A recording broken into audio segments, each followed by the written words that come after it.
Hello, global gardeners, and welcome to the year 2022.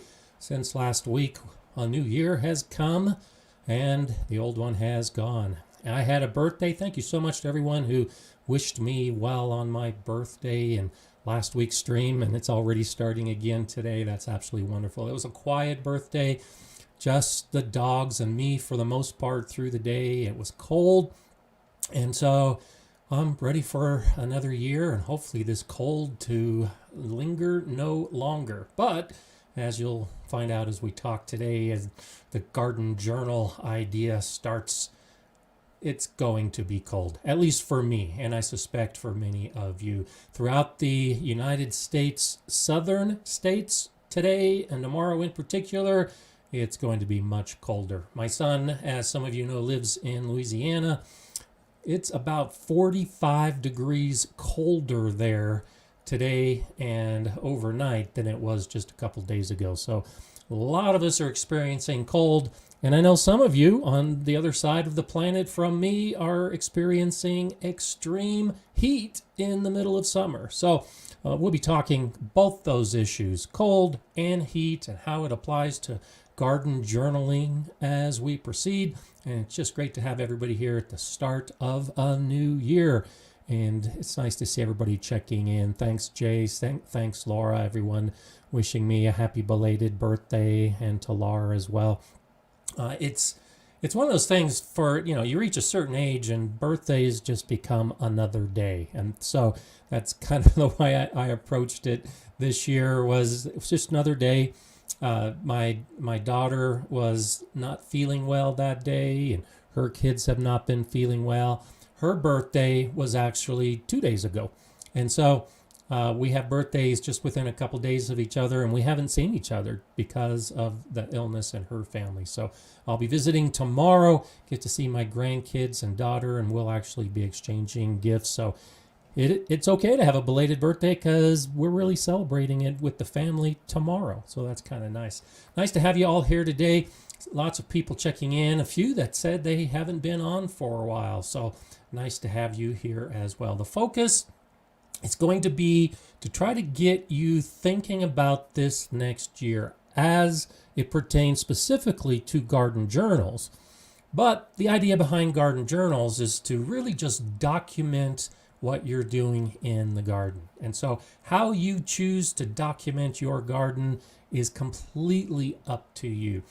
So for those of you who are journaling or have attempted to journal, go ahead and tell us in the comments some of the things that you've learned, some of the methods you've used, what you've liked about journaling, but most importantly, what you've learned about making a garden journal.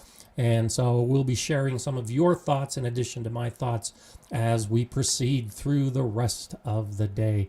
Darcy, hello in Red Deer, Alberta. And thank you for that belated birthday wish as all. Wasabi Gal, hello, 2022, minus 33 yesterday. That is a cold day. That's about, I think that's about minus 37 Celsius. So like we talked about a couple weeks ago, very close to that point where they match at minus 40. So very, very cold. It's been cold here. We actually hit 1 degree in my garden just day before yesterday. That's about minus 18, minus 17 Celsius. And that's one of the things I wanted to start with. This time of year, for many of us, in the cold, we start seeing some of these new extreme cold temperatures. And for those that are in the summer, you start seeing some of these extreme hot temperatures. If you're not journaling, that is a great catalyst for starting a journal, because those are the kind of things that I think are very helpful to document. The temperature swings, the temperature extremes, but maybe more importantly, when the temperature changes happen. And so for me, getting that cold in the last couple of days, this is the coldest we've gotten yet for this winter. But I know from experience and from documentation that my coldest days are yet to come. we typically get our coldest temperatures in February. And so for my temperature to drop down to 1 degree Fahrenheit, that puts me at the lowest average temperature for zone 7. But I'm in a zone 5. And so as you start figuring out how all of these pieces fit together with climate and weather, that's where a journal can really help out. Because it would be really easy for me to just stop right now and say, oh, wow, 0 degrees? I can handle that. That's zone 7. I'll start putting in some zone 7 plants and see what happens. Well, I know that in February, I'm going to get temperatures below 0 degrees Fahrenheit. And that takes us down to the range of a zone 5, which 5B for me is a minus 15 degrees Fahrenheit. That's minus 26 Celsius. That's the bottom of the zone 5B. And I saw that last winter, and I saw it the winter before, and it pretty much happens in February. I know that now because I've lived here long enough and because I document. So whatever your temperature is today, if you're not already doing a garden journal, start today by just documenting what that temperature is. And you'll begin to see some patterns and some trends that you might not have otherwise noticed. When you can put it down on paper or on a spreadsheet or do a video diary, you can actually go back to that information and recognize patterns that you don't discover because we tend to be moving forward in our garden. We're going to be planting seeds. We're going to be growing. We're always worried about today and tomorrow. And often the answer to the problems we have in our garden reside a year ago or 2 years ago or whatever it happens to be. So we'll be talking a lot more about that. And let's see, Brian says, I need to consolidate info into an easier format. In review of last year's journal, things are too spread out. And so that's why I'd like to hear your ideas for journaling that have helped. I tend to have the same kind of pattern. I've got a spiral notebook that I keep a lot of the data in, a lot of the temperatures, some of the activities that I'm doing in the garden. I've got a yellow legal pad that I keep track of the projects that I'm doing, the actual building and constructing in the garden. And then I use my videos, the videos that I share with you for the most part, as a documentation of what my garden looks like and the specific activities I'm doing at different times of year. So there is not a single best way to journal. You've got to do what works best for you. If you think it's too spread out, if you think it's not concise enough, well, then this is an opportunity to start figuring out how you can correct that. For me, it works. I know that I've got my spiral notebook for one purpose. I know I have my yellow pad for another purpose.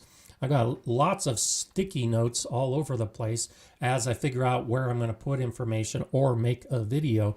That works for me. But you got to start to figure out what works for you, or you've got to at least have tried it to figure out what the modification needs to be. Okay, let's see. Sunset Hosta Farm. Make sure the lights are right above the top of the plant always, saying to Jay Dixon. And so there's a good example of a piece of information that is ideal for a garden journal. If you're growing seeds and let's say that the seeds start getting leggy, the seedlings start getting leggy, and you figure out after doing some research, some trial and error, that the reason your seedlings got leggy was because the lights weren't close enough.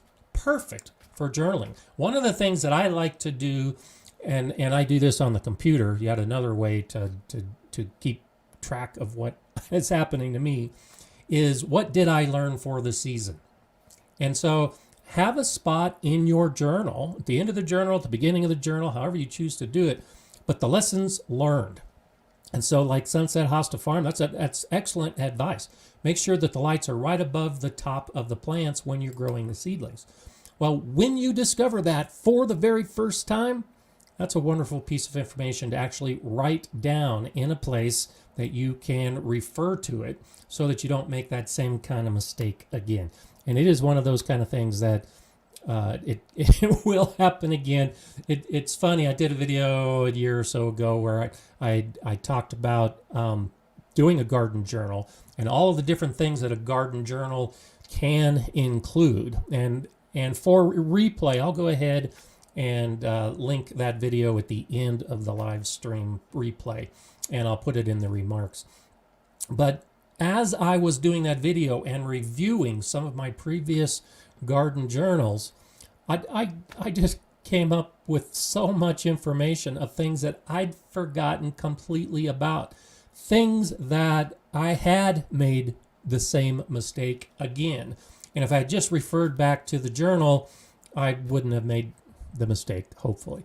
And so that's another aspect of journaling, is don't just write it down and stick it on a shelf for posterity. Go ahead and refer to it periodically so that you can jog your memory and learn from those things that happened during the garden season. Good morning to the kitchen garden from Eli and Kate. My favorite story is of someone who records the music they listened to while they worked in the garden, something to do with mood and how it affects you working. Interesting. I haven't, I do a lot of podcasts that I've been listening to when I do in the garden, and I'll listen to some of the streaming services.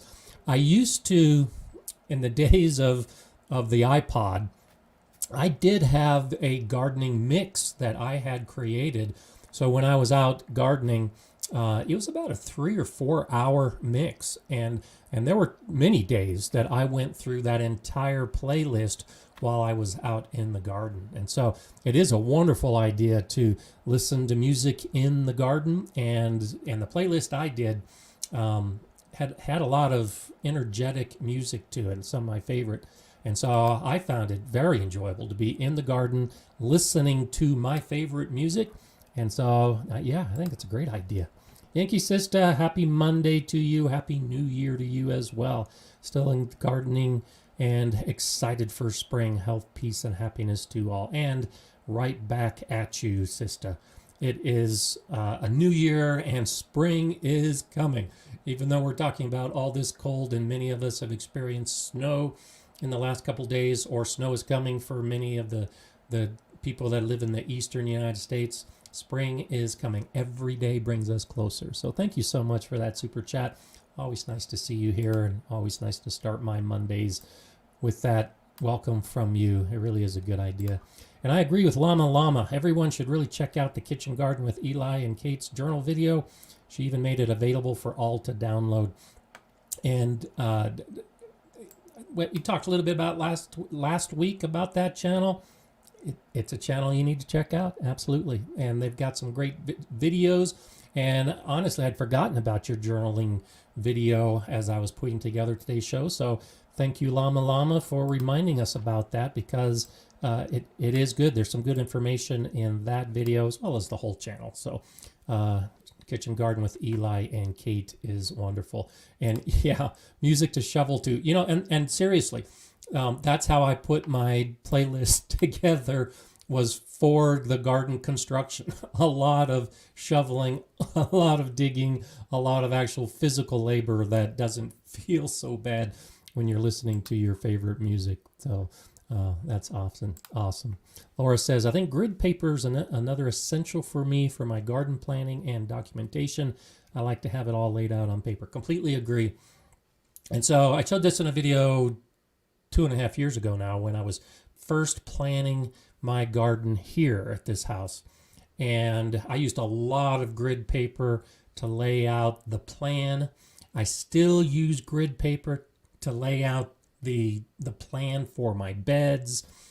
Great idea. You can do this on the computer. I still like to have an actual piece of paper that I can draw lines on and color code as necessary. For me, that's easier. Whether you like to do it on the computer or on a pad or tablet or grid paper, do it.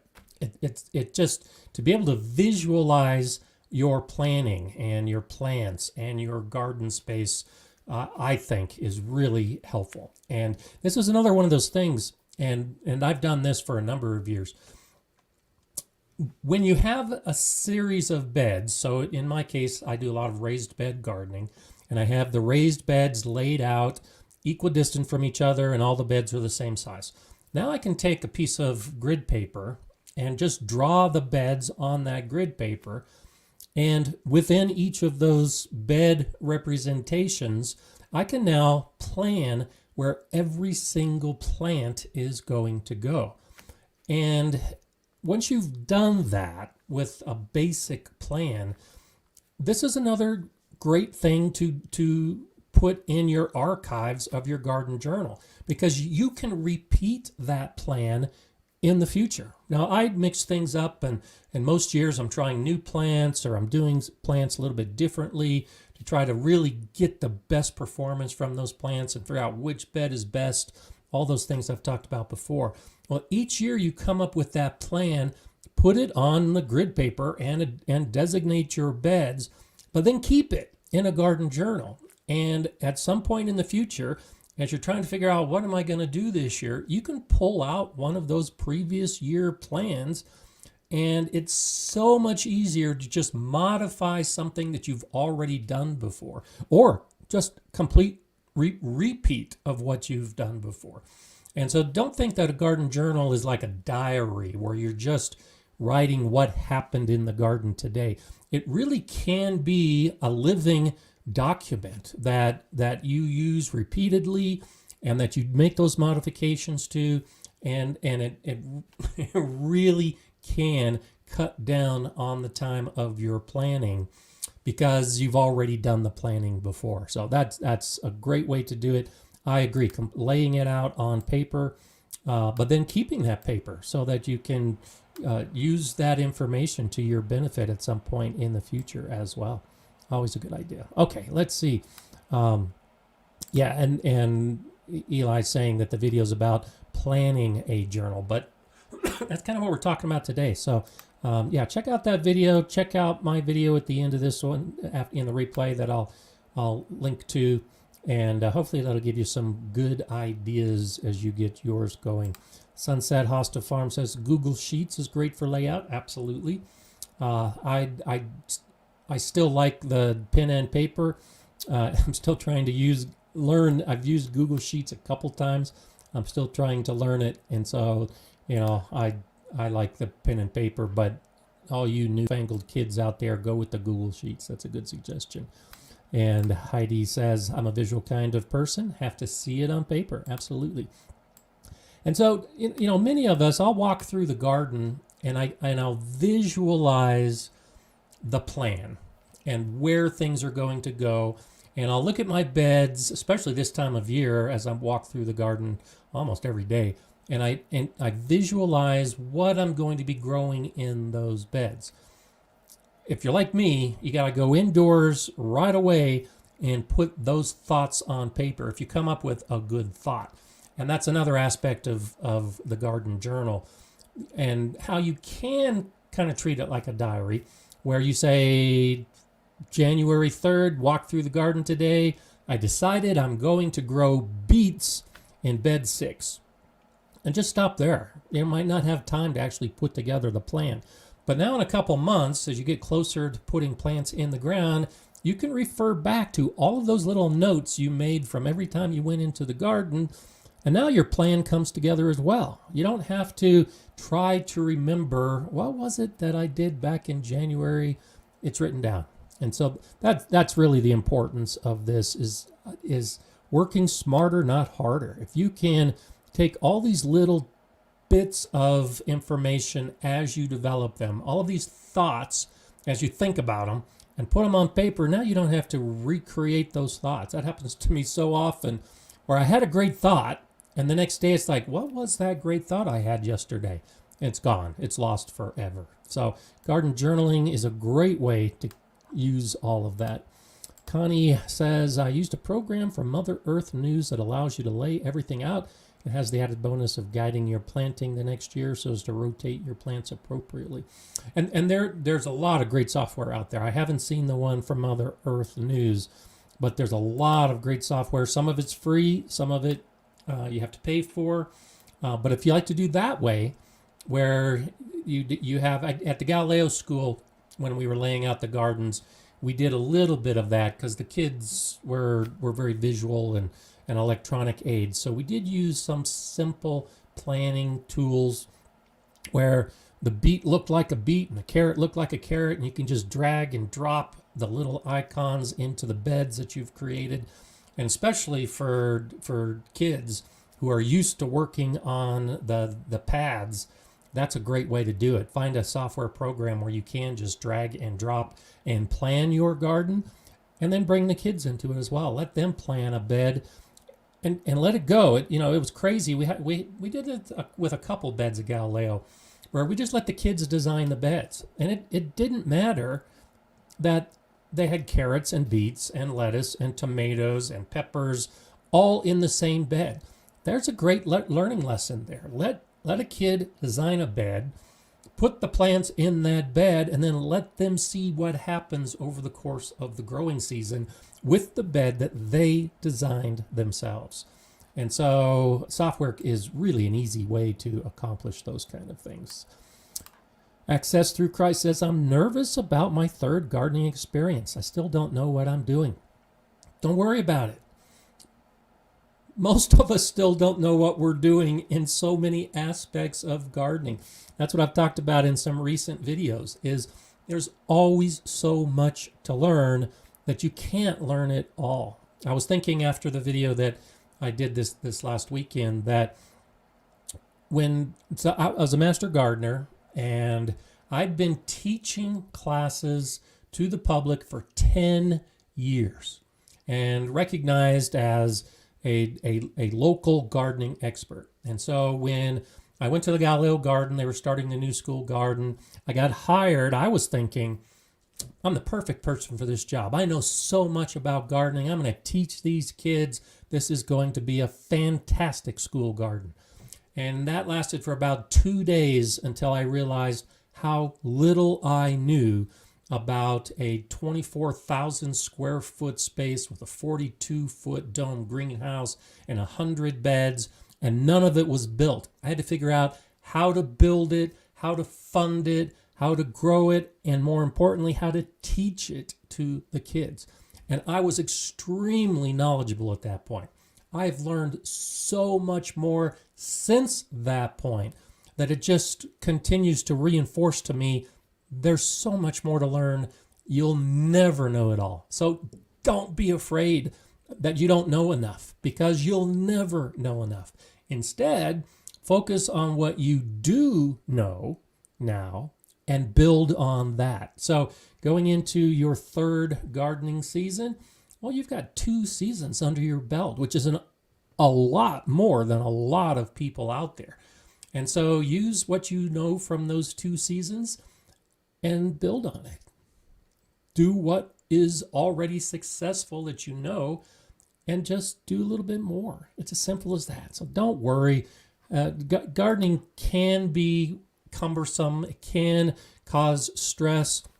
If that's happening, take a step back and just recognize that it's supposed to be fun. It's supposed to be productive. And so don't stress over it. Just enjoy the journey. If you're concerned that you're supposed to be doing something, well, forget it. Your garden is your garden. I felt a lot of that, particularly at the school garden. And here, as I'm making videos, I'll often think, well, I'm supposed to grow this thing and I should be doing that thing because I know that people are asking for a video on that topic. Well, sometimes that's just too much pressure. And so I'm not doing some of those things, and I'm not growing some of those things just because it's expected of me. I've got to make myself happy first, and I think that's a great way to approach gardening. So if you think in the third season that you're supposed to add beds and start experimenting and you're uncomfortable with that, well, then don't add beds and don't experiment. Just keep doing what you're doing and be happy with it. And then when you're ready to try something new, or you're ready to get to that point where you're going to push the limits a little bit, hopefully you feel a little more comfortable at that point. So, Gardening with John says, I make notes month by month. Another great idea.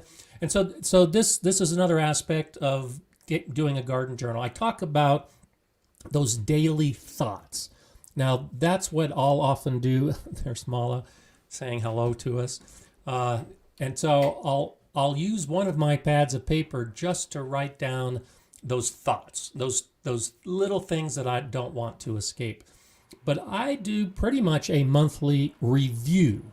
And you've probably heard me talk about this in some of my videos as well, particularly during the growing season. At least once a month, you should stop and look back over the month to figure out what worked, what didn't work, your new ideas, and how you're going to move into the next month. So notes month by month, great idea. If you're a person that feels more comfortable doing it week by week, by all means do it week by week. I'm not suggesting that you really do something that's out of character for how you do things. And so the idea behind a garden journal is to just document what's happening in your gardening life and your garden specifically. And if it's daily, weekly, monthly, even yearly, I know some people that have had success with a garden journal by doing it once a year. They basically look back on the gardening year and highlight what stands out in their mind, because for them it's the highlights that are the most important things to document and to remember. So lots of different ways to approach it. So I'm playing with Mala with this other hand over here. I've got one of her tugged toys that she likes to do. Troy Bermel says, a good calendar you can write on is great to keep notes on and keep year to year. Absolutely. And so I have an older video. I think it might be 3 years old. I'm going to redo it here in another month or so, where I talk about planning your seeds and when you're going to start your seeds indoors and when you're going to put your seeds in the garden. And I use a calendar for that as well. I show it in that video, and I'll show it to you again here in the new video. And I keep all those calendars. That's exactly how I approach some of those important things in the garden. So I'll get my calendar out and I'll write down on the calendar the date that I will start my tomato seeds indoors, start my pepper seeds indoors, my plan for when I'm going to start the lettuce seeds outside. And then as those days approach, I'll either keep to the calendar, and I can do that most of the time for the indoor activities, or for the outdoor activities, it might shift because of the weather. There might be some aspect like this last year. My soil temperature was cold going into the normal planting period. We had a cold May, and I would normally be planting some of the things, and on my calendar, my plan was to put some of these seeds in the ground in May, but the soil temperature was just too cold. So on last year's calendar, I annotated the reason why I didn't put the seeds in the ground and then the new date.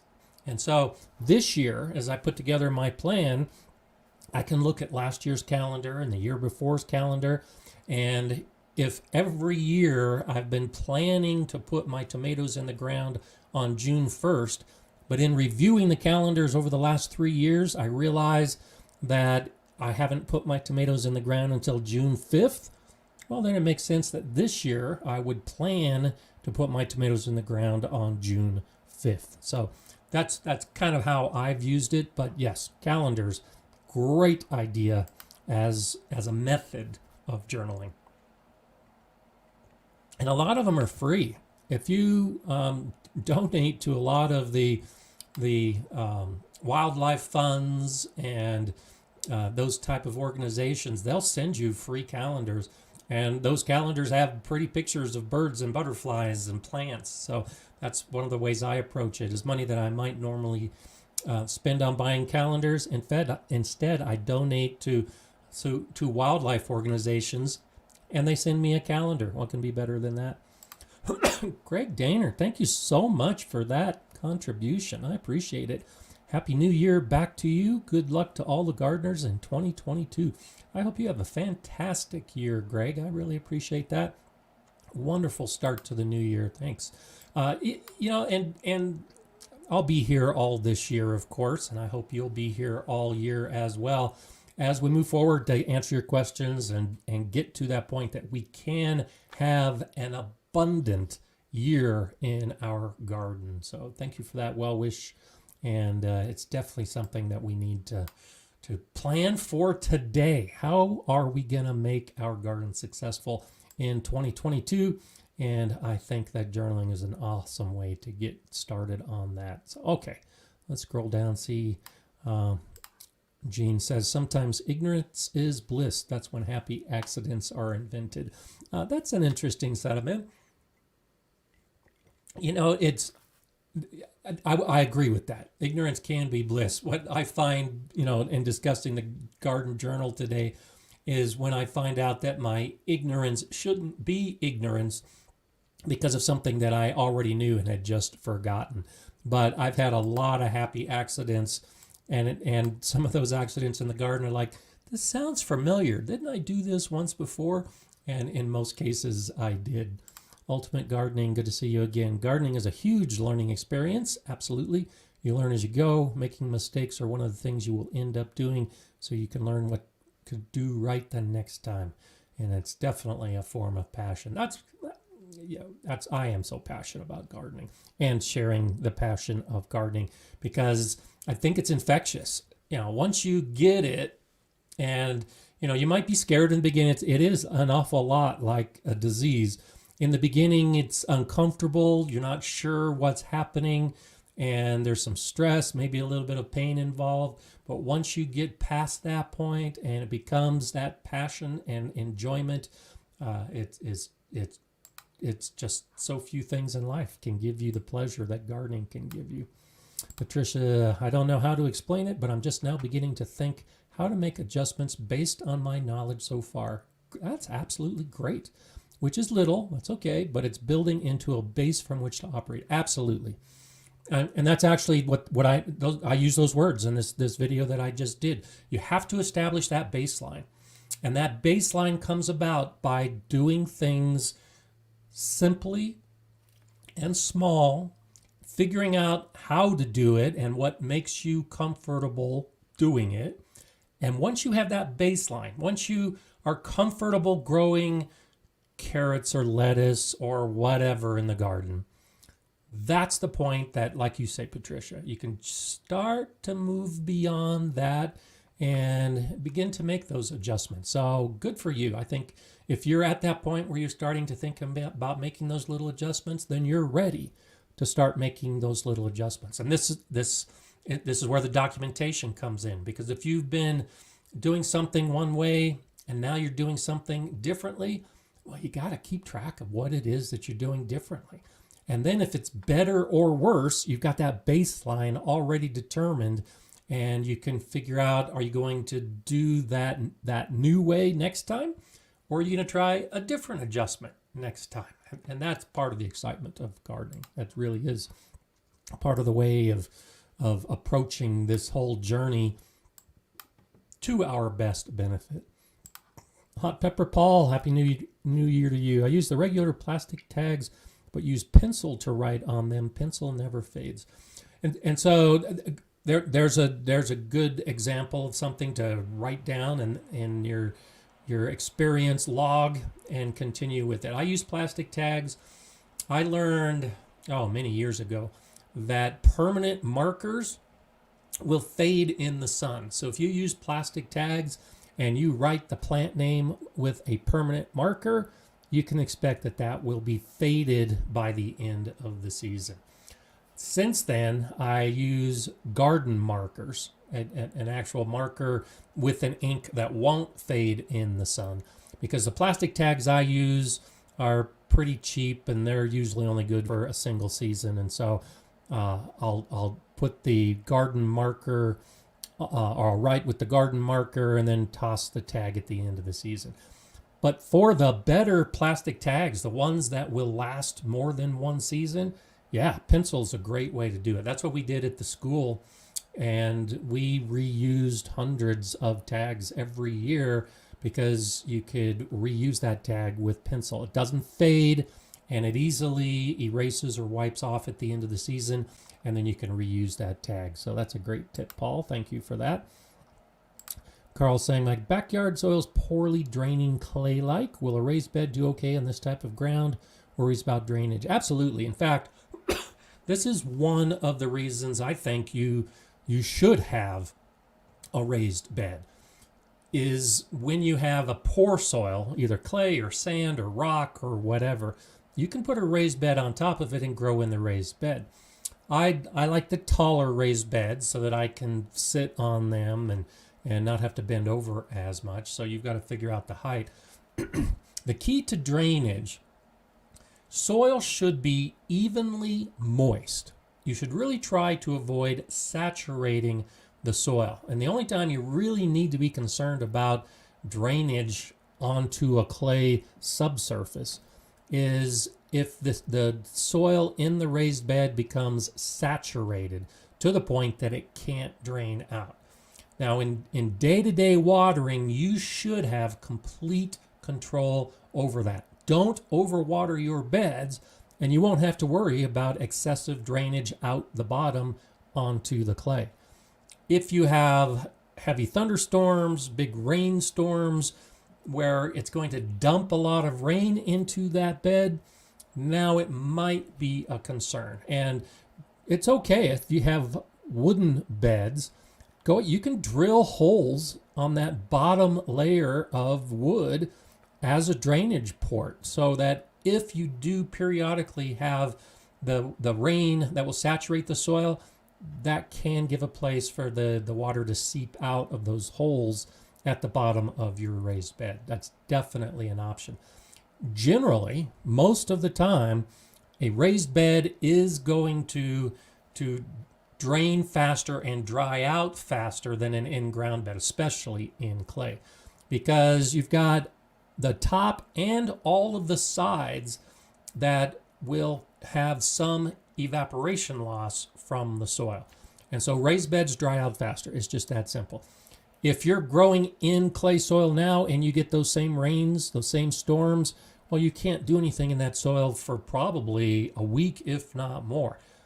In a raised bed, it might be a day or two that you run into some issues, but overall, you should have a better experience. So I'm a huge advocate of raised beds, particularly in clay soils, because you can put in a good soil that holds the soil moisture so you don't need to water as often, and that provides some drainage if you do get those cloud bursts that could saturate the soil. Okay, so nice to see everybody here today. Urban Chicken Mama says, my new puppies like to steal the plant tags from the garden. Going to have to figure out something better. I hope bird netting will help. Yeah, I had a few of those issues with Mala this year. Luckily, the plants were already grown by the time she stole some of those tags, and I didn't have to worry about it. Bird netting will definitely help. When Lily was a puppy, I had bird netting over some of the beds so that she couldn't get into them. It helped with the training. It helped her figure out that wasn't a space she was supposed to be, and it kept her from getting into the beds. And I don't remember her stealing plant tags, but she did like to steal some of the harvest, just like Mala is doing these days. Okay, let's see what else we have.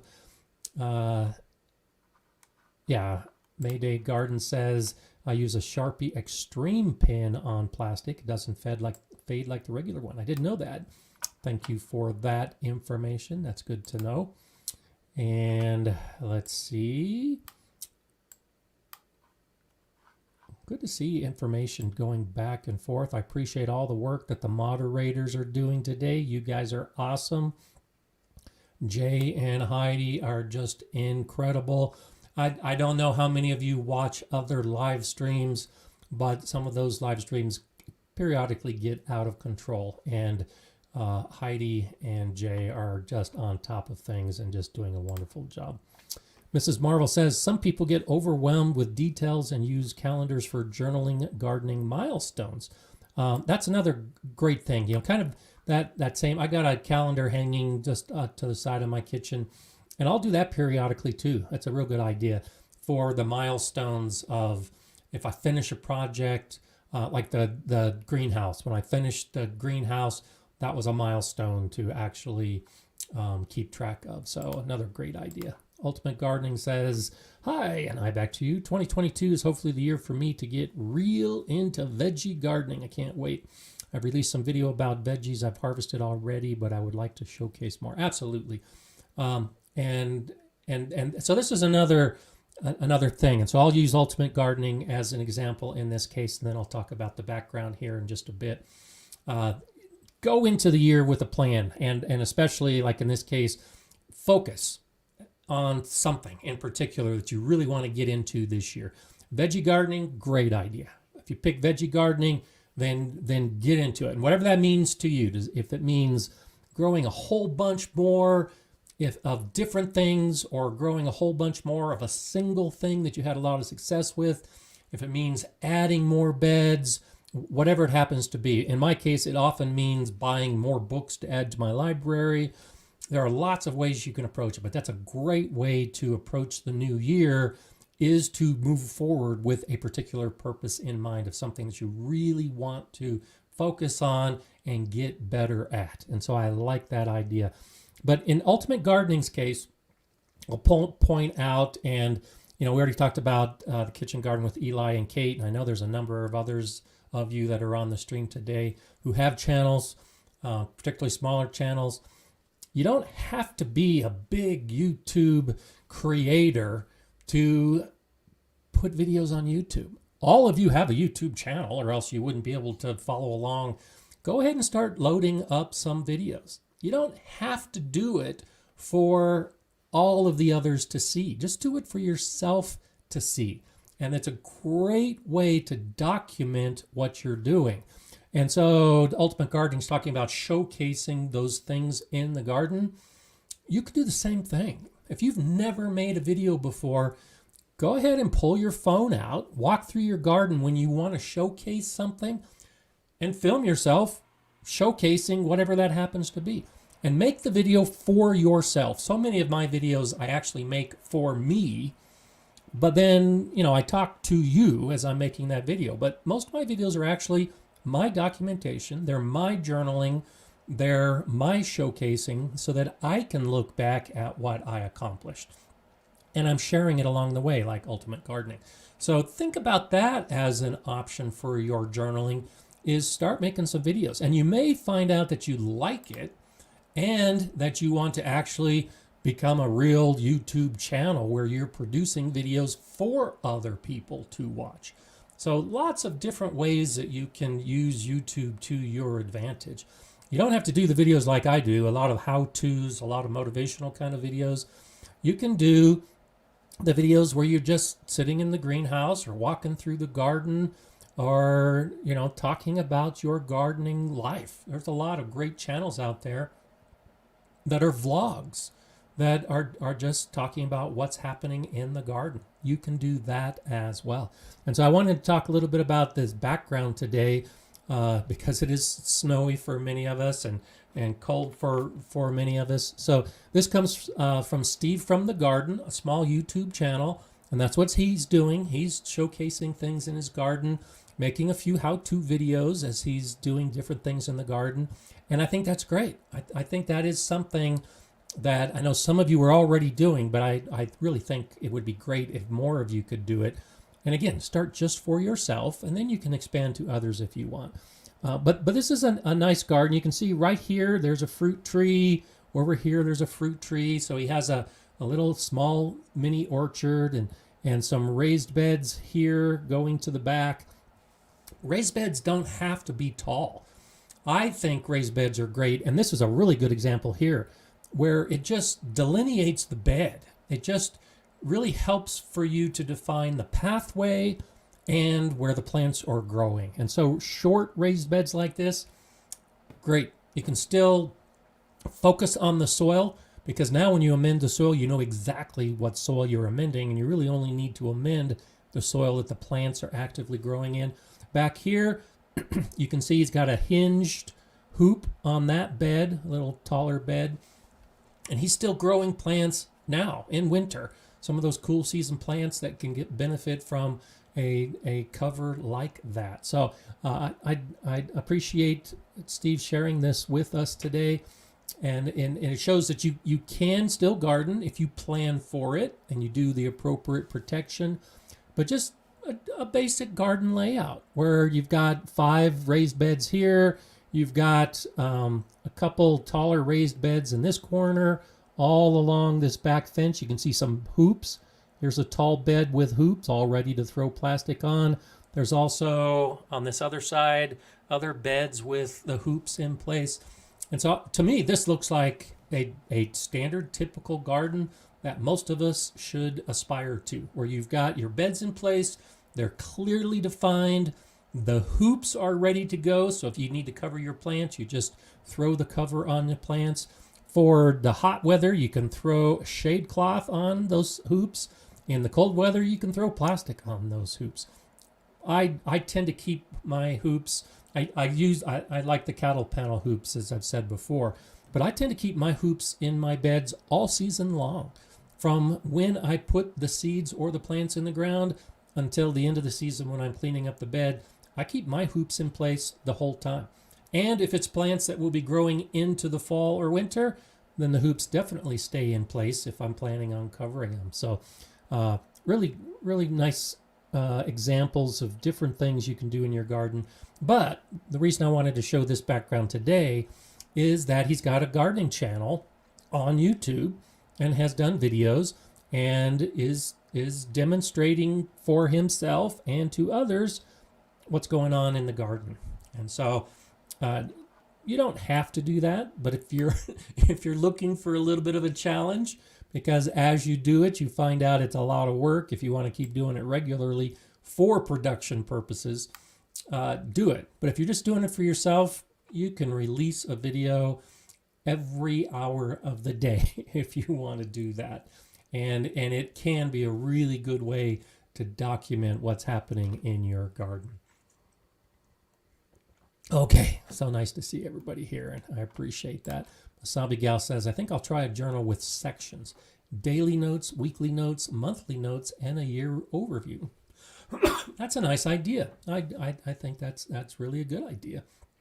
And that really takes into account how you might approach gardening. So if you approach gardening with that thought in mind that every day has something that you want to remember, and then every week something that you want to review, and then at the end of the year, all those highlights, that's a wonderful point. And you can set up your journal however you want.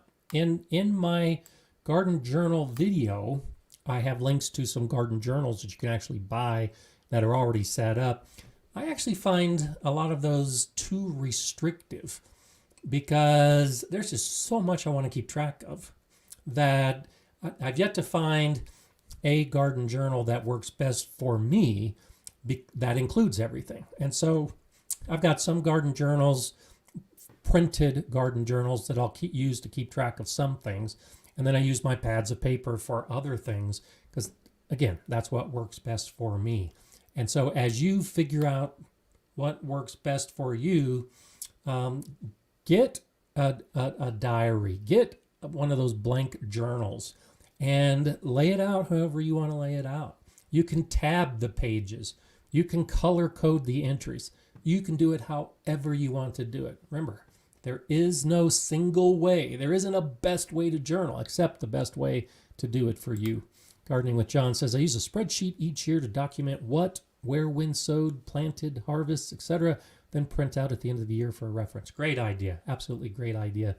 And I did something similar to that at the school garden when we had 101 beds, and I'd have to actually give a piece of paper to the kids or to the teachers for what needed to be done each day. It was already laid out on an electronic spreadsheet, and I did the same thing every year. I just pulled out all of those files and then reviewed them going into the next year. So wonderful idea. So Rob's allotment channel is on today. I'll give a shout out to Rob, another channel that you guys can go ahead and check out. And this, I've actually been thinking about a new video idea because this weekend I watched a lot of UK channels. And so the Kitchen Garden with Eli and Kate recently did a video where I was part of it. It was a compilation of different channels.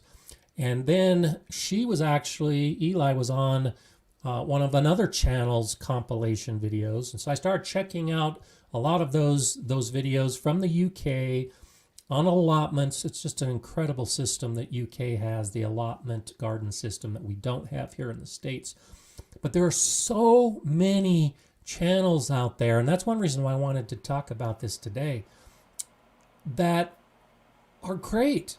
Just regular gardeners, you and me, doing videos on their allotment, what they're planning, what they're planting, what they're harvesting, and so much of that is great. And Rob's Allotment channel is one of those. If you're looking to be a little adventurous on YouTube and explore into areas that you might not have otherwise been exposed to, check out those smaller UK channels. And you can start with the Kitchen Garden with Eli and Kate, and then from her portal go to some of the others, some really good channels that she put together. And then from there, they'll branch out again.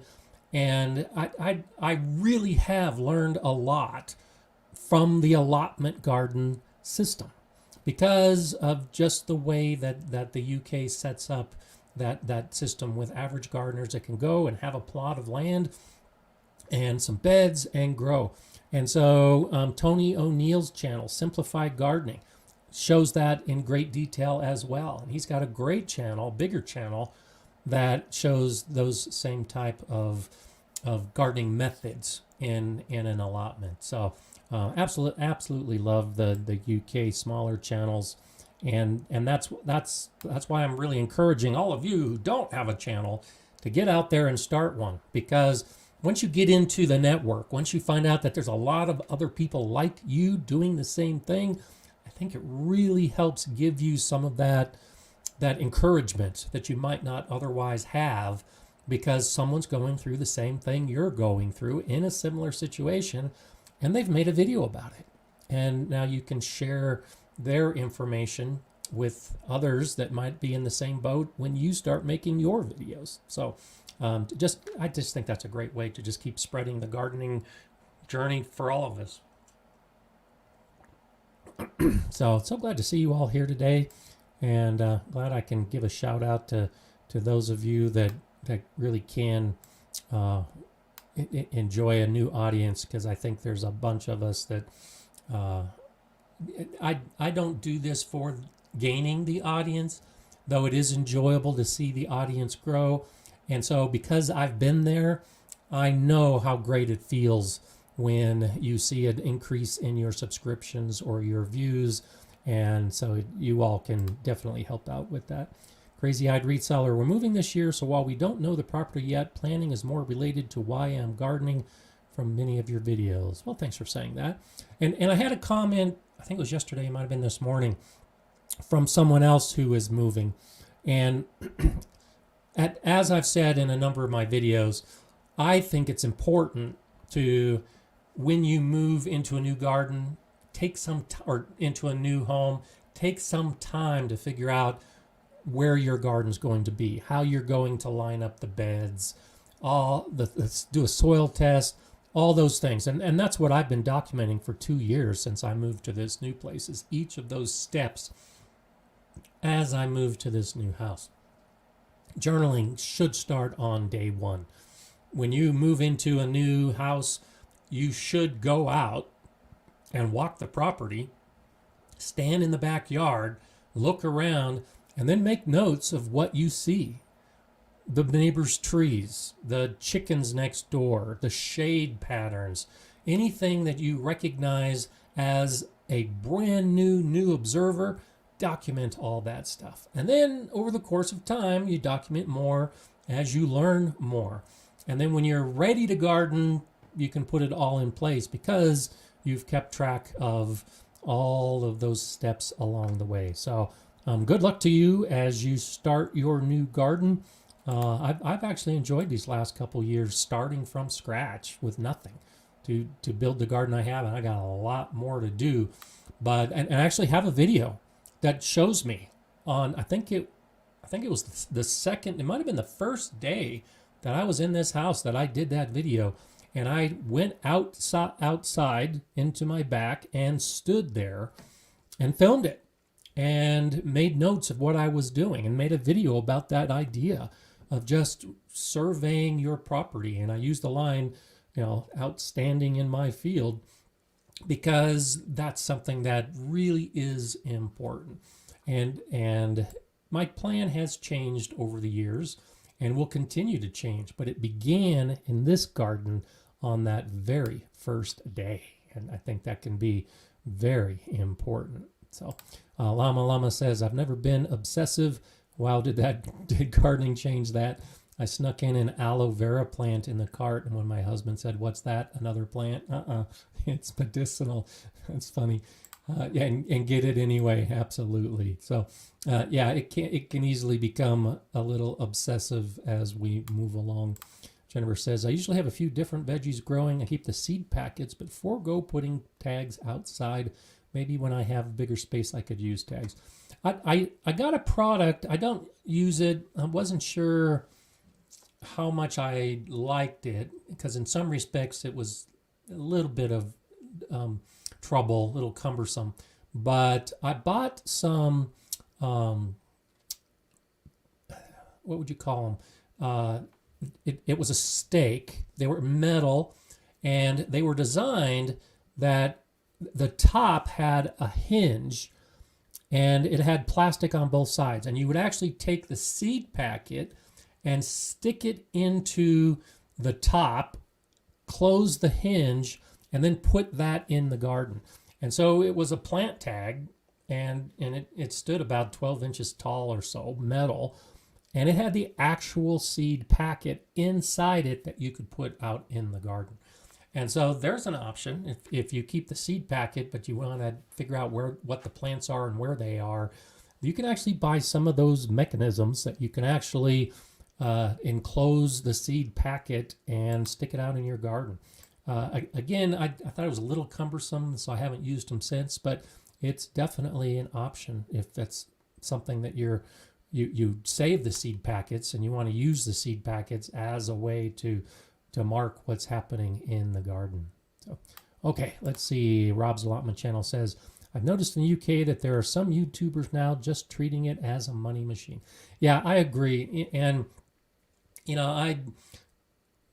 there are some channels, some bigger channels here in the US in particular, that I don't watch anymore because I think it is being treated as a money machine.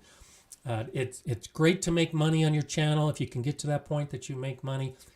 I think, at least in the gardening world, I get much more enjoyment not focusing on the money and instead just enjoying it and encouraging everybody else to enjoy it. And I have seen that even with some of the UK channels that I've watched. And it's a tough balance, because if you're using YouTube videos as a way to document what you're doing and to do it for yourself, then more power to you. You don't even think about the possible money that could come in.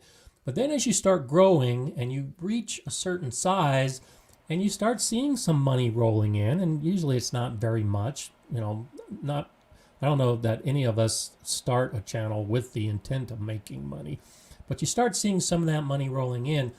Well, then there's a line that you have to figure out if you're going to cross. And so to really be big and successful on YouTube, you really need to treat your channel as a job.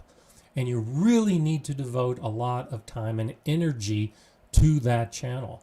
And I easily spend 30 hours a week on the Gardener Scott channel, planning videos, researching, making videos, doing all the things I do. And I'm okay with that. I like doing it. It's what keeps me happy.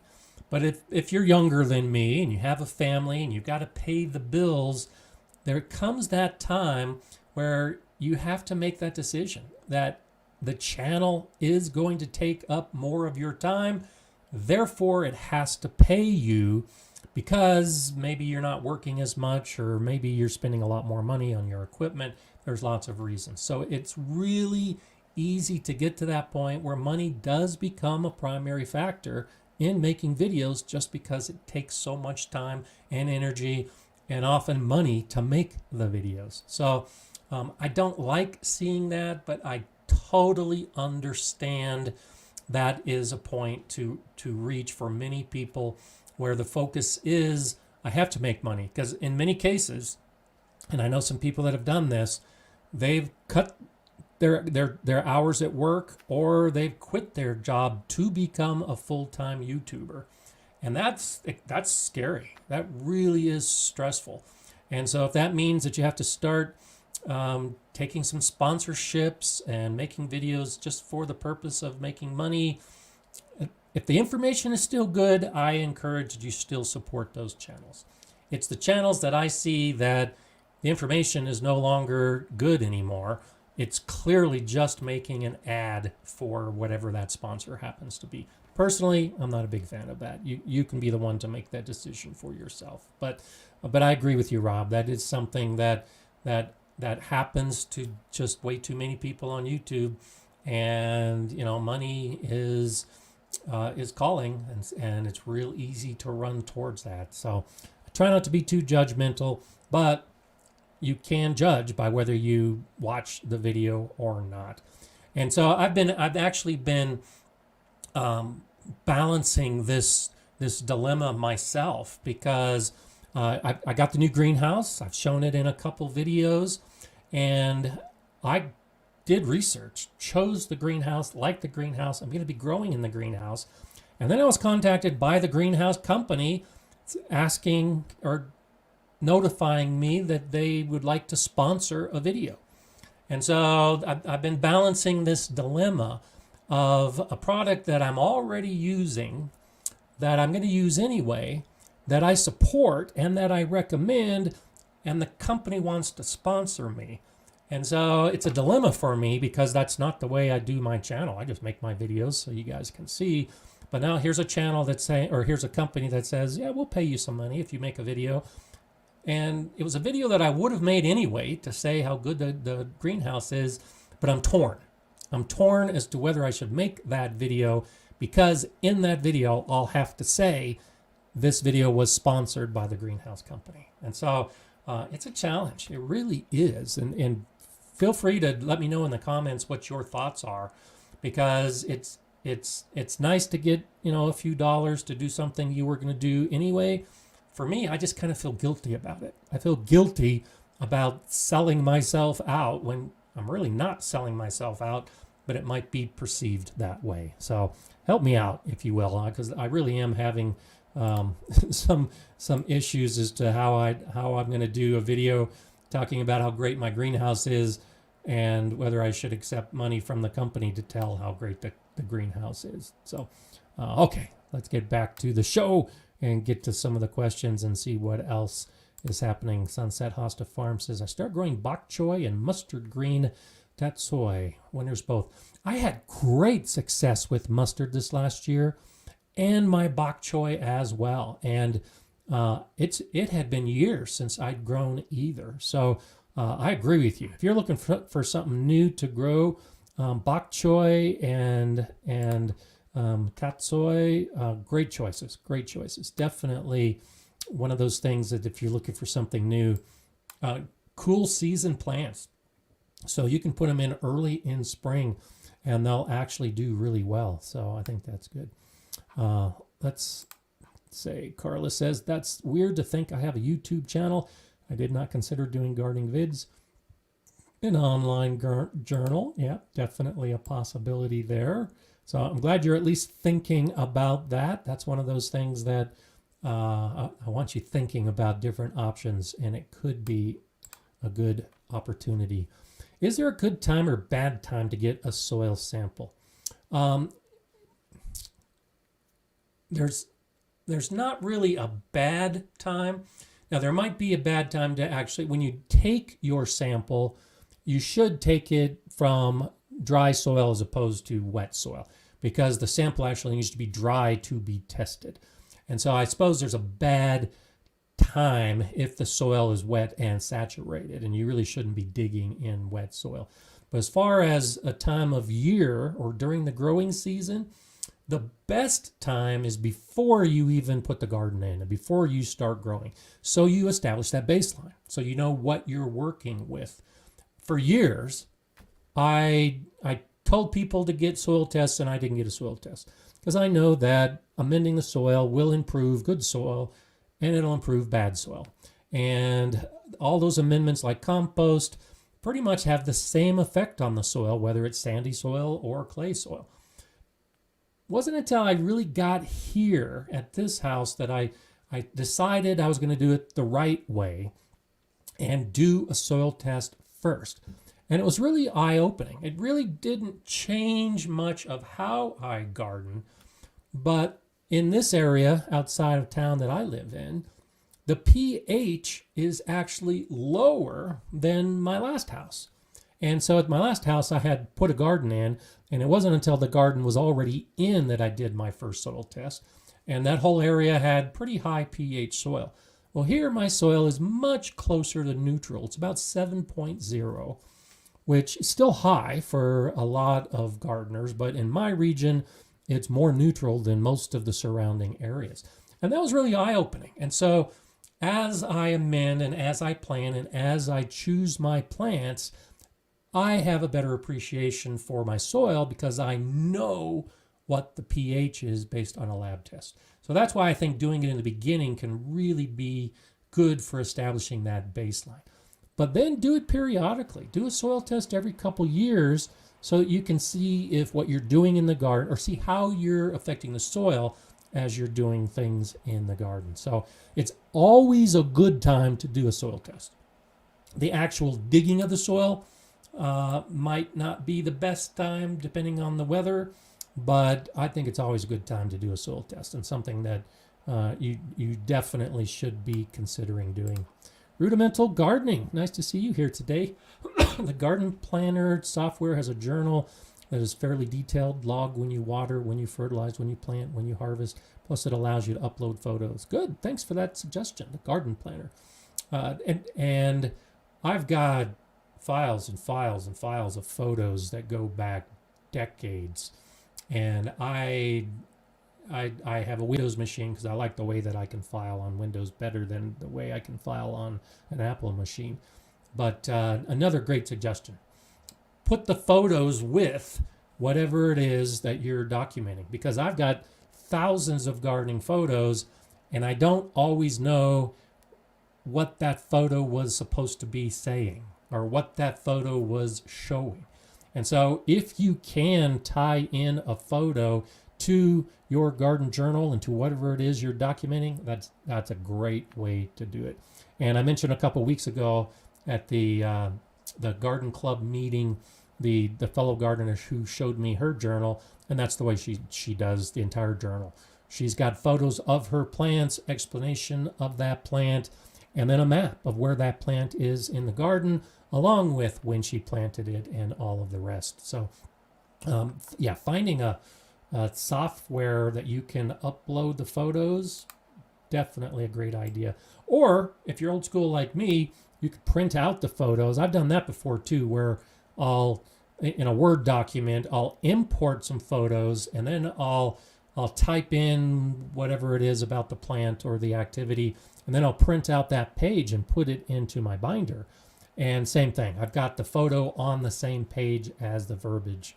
And that way the photo means something, as opposed to finding a photo from 20 years ago and you got to try to figure out what it was that the photo was supposed to be telling you, which it gets a little distressing when you know you're taking a picture for a particular reason, and then later you can't remember what the reason was that you took the photo of. That's just so typical for so many of us. The relaxing sounds in front of my house, KP. How do you suggest adjusting for our warmer weather trends? Still 100 plus tomatoes on healthy plants in the Dallas area. And heaters going in the greenhouse, but it's been open most of the time. So that's a good question, and we could talk hours about that topic. And so I know that Patrick in Australia is having some of those issues right now with extreme heat. And shade cloth, this gets back to the idea of the hoops, where you have to adjust how you're gardening. So in the past, I put up hoops for the sole purpose of covering those hoops with plastic to keep my plants warm in spring and fall, because that was my biggest issue, was just trying to extend the growing season a little bit longer on the front side and the back side so that I could grow some plants.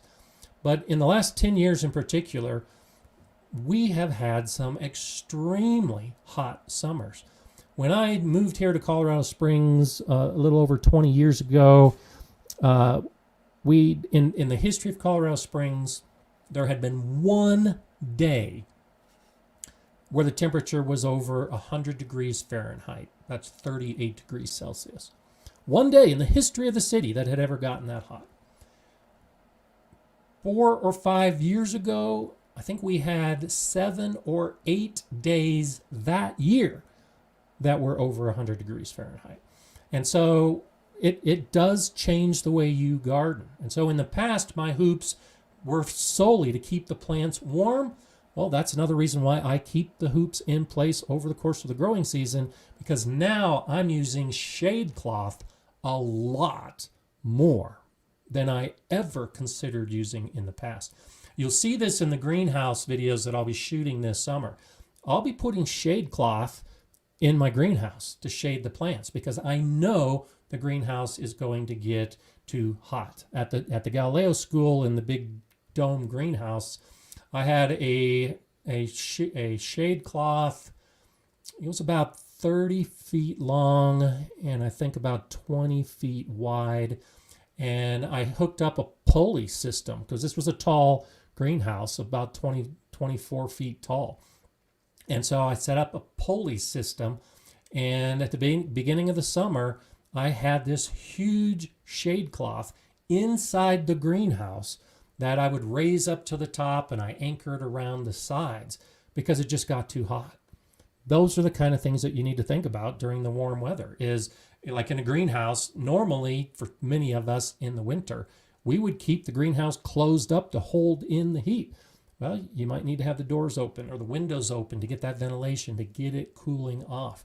You do have to change your methods of gardening because of the crazy weather that we're all seeing.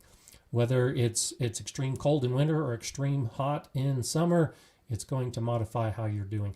It may also influence the plants you choose and where you plant those plants. So another great reason to have a garden journal. And I've done this pretty successfully over the years, where I'll choose a plant and I'll put that same plant in different beds. And so tomatoes, for instance, I grew Sweet 100 tomatoes in 3 different locations this last year, so that I could figure out which was the best location for that plant. And that's one of those things as the weather changes. We have microclimates within our garden, areas and beds that might be warmer or cooler, might get more shade, might get more sun. That's a good thing to think about doing. Try different plants in different locations as the conditions are changing, so that you can figure out which beds are best to be growing the plants that you're growing, or in the greenhouse. Which plants you can get away with growing in the greenhouse, and which plants suffer by growing in the greenhouse. And so it's going to involve modifying how you garden. You might need to water more often. It might be better to water in the evening versus watering in the morning. Those are all those kind of things that you start to look at when you take the documentation, the data of these changing conditions. And you may recognize that your plants do better. I saw that with my eggplants this year. My eggplants did better when I watered in the evening than when I watered in the morning, because a lot of plant growth happens in the cooler temperatures of morning. A lot of growth happens at night. And so to have the soil nice and moist and a little bit cooled off from the heat of the day, the plants did great and put on great growth going into the morning. Whereas when I watered in the morning, well, by the time the evening came, the soil was hot, the soil wasn't as moist as it had been, and the plants didn't do as well. So little things like that you might discover in your garden. And when you keep track of it, when you make note of what the plants are telling you, it can help you figure out what those modifications really need to be. Troy, thank you for that super sticker. I really appreciate it. Always nice to have a contribution like that. Thanks so much. Okay, I'm trying to get caught up. Suffolk Shepherd, thank you. Happy New Year. Thanks for all the helpful info in 2021 and looking forward to videos in 2022. That's awesome. And so I love Eli and Kate. And so they posted on their community tab last week that sitting down at the kitchen table, and they're starting to plan out their garden season and the videos they're going to do. And I commented to them that I have already programmed out 77 videos for 2022. And since I made that comment 3 or 4 days ago, I've already added 5 to the list. So right now on my list, I've got over 80 videos that I'm planning on doing in this next year. And that's going to change and modify as the season progresses. But I'm glad you're looking forward to the videos because I'm going to be cranking them out and covering a lot of new things. I'm going to be doing the new greenhouse videos, of course, but I'm also going to be doing some more construction in the garden. So I'll be doing more videos to show how to build different structures in the garden. I'm going to try to be doing a lot more on trellising. I think I mentioned a few weeks ago I'm going to be making some concrete garden beds, and I'll be showing that. So I'm glad you're looking forward to them because there's a lot of good ones coming in 2022. And I'm actually excited about some of the ones that I'm planning on making in this next year because some of these are topics I've been thinking about for years. And I'm planning to actually start doing some of those videos in 2022. So it's the kind of thing that gets back to the idea of the big channels. When you get into it like I am right now, it takes time and it takes planning and it takes a lot of focus to figure out what videos you are going to do so that they are successful and that people keep coming back to watch more. And it's not something that I just walk out in the garden and decide, what am I going to shoot today? It really does take planning, and that's why the call of making it a full-time job really becomes a challenge. So Patricia Barr, new member of the channel, so I appreciate you, Patricia. And thanks for the enthusiasm and all of the activity that you've been involved with today. Okay, I know that I'm way behind, still trying to scroll down. And Shandy's Garden, thank you so much. I appreciate that. I'm proud of this live stream. And and like I said, I think Jay and Heidi play a great role in making this a good live stream. And I think all of you really helped make this a live stream. And so I really do appreciate that sentiment because I am trying. And I know all of you are involved with it as well. And so I want to give you credit for your role in making this a great channel. I look forward to Mondays. I know a lot of you do too, but I look forward to Mondays and not, how do I want to say this? Too often when we have an activity that is scheduled every week at the same time, it becomes a chore. And it's one of those things, oh, do I have to do that again? I don't think that at all. I so look forward to the Mondays and getting up and planning and getting ready and I'm sitting in this chair 30 minutes before I go live because I'm watching any comments that come across the screen. I'm doing that last minute prep to figure out exactly what I'm going to say.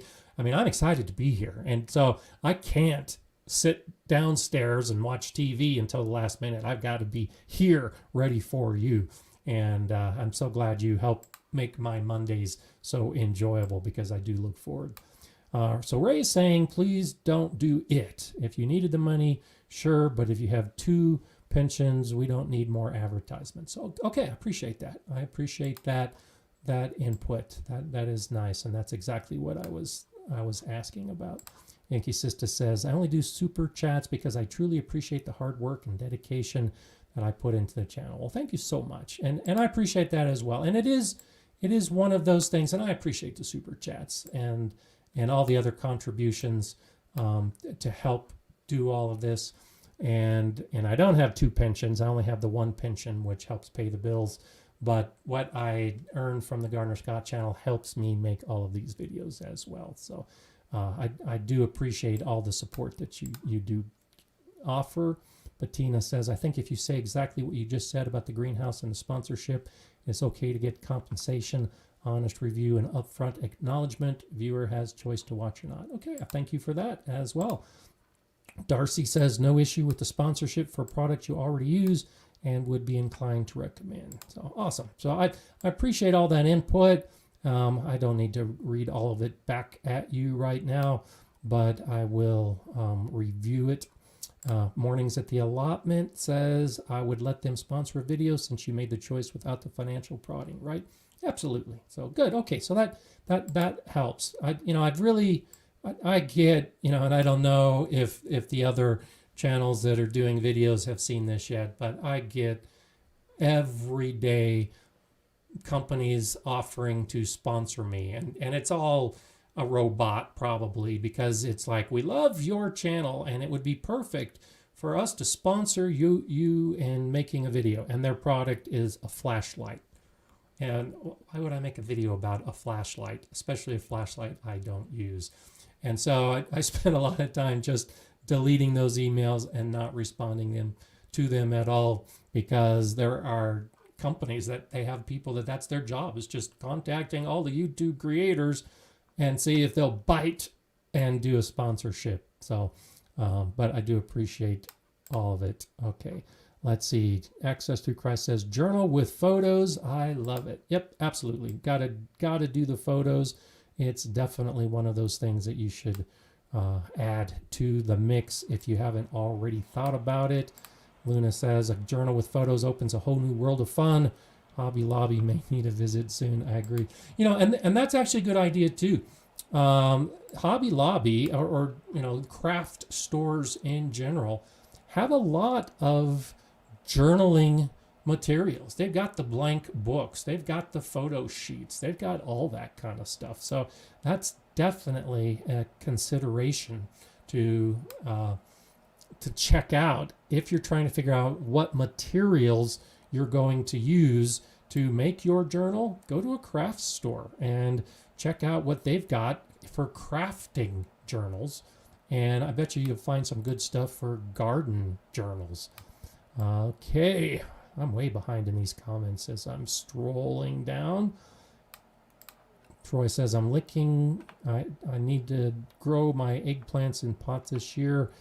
My soil in Minnesota is too cool. What do you think? Or I'm thinking I think is what you intended to say. Yeah, so there's another good example of how you might need to modify your gardening based on the temperature changes. Containers that you can move. And so if you're trying to grow plants that like warmer soil, like eggplants and tomatoes and peppers, they like warm soil, they don't necessarily like hot soil. You can grow in a container and put the container in an appropriate place where the plant likes the temperature of the soil. So yeah, absolutely. Eggplants in pots can actually be quite successful. And in Minnesota, where it's too cool, you could move that container into the full sun. Containers are going to warm up just like a raised bed is going to warm up faster than an in-ground bed. Containers are going to warm up even faster than a raised bed in most cases. So yeah, I think that's definitely a possibility for something to modify how you're doing to take advantage of the weather and the temperatures that you're encountering. Okay. YD, thank you for that. I appreciate it. Happy New Year back at you. Have you ever done Bokashi composting? Testing it right now. And separating out all the organic waste. So I haven't. This has been on my list for a couple years. of showing how to do bokashi. I haven't done it, and this is one of those things, the expense of making a video, because to do the true bokashi gardening, you have to buy the hulls and ferment it, and you need a container. And so bokashi gardening, to really show the intent of the method, does take some expense. And I just haven't done that yet. I just haven't spent the money to buy the materials to do the bokashi composting. But it's on my list. It's not currently programmed as a video I'm planning to do this year, but I might do it. So now that you raised the question, maybe I'll make a note of that and add it as one of those videos that if I'm looking to do something completely new, maybe I could do the bokashi composting. Bokashi composting is completely different than normal composting. It's more of a fermenting process to break down the organic material.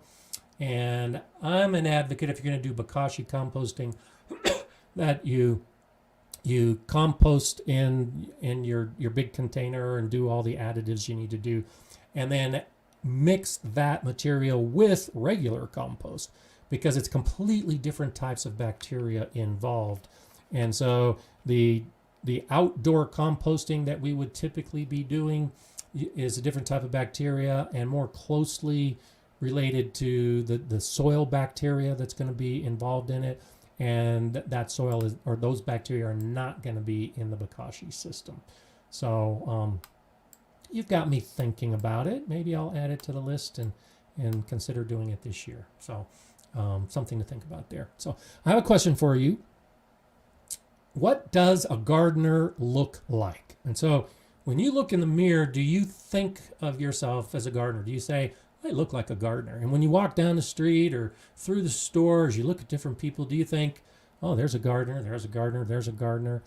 Or do you just not even think about that and realize that there is no single way to identify gardeners? And the reason I asked this question today is because I started looking at some of the analytics, some of the data that YouTube offers those of us that are making these videos with that thought in mind. Like, what kind of gardener is watching the Gardener Scott videos? Is there a similarity? And other than the fact that we're all trying to learn about gardening, no, I can't find anything in all the data and all these conversations and everything else that's happening to identify us with any common factor other than we love gardening.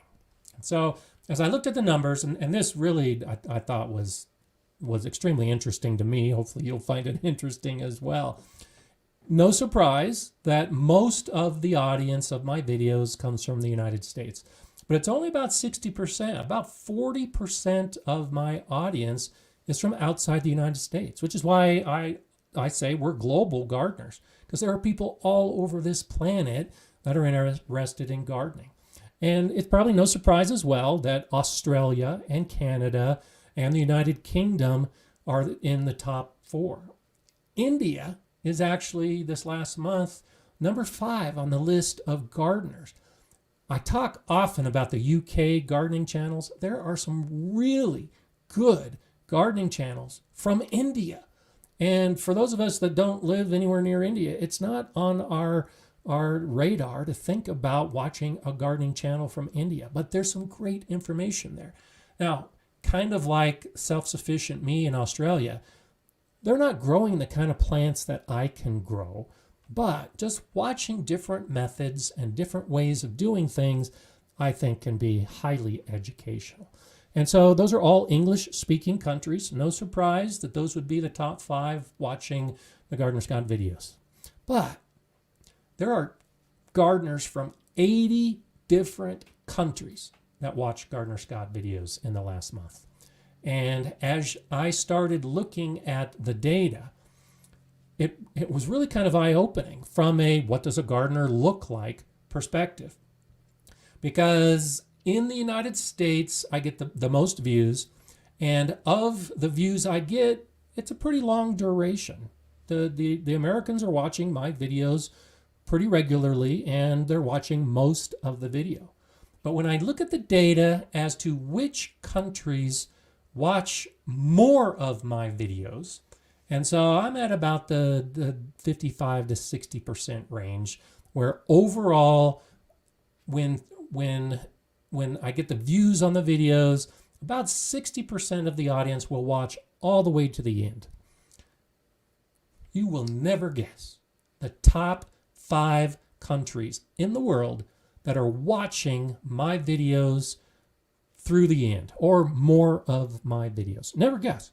I mean, never guess the top 5 countries in the world that are watching my videos the most. Here they are.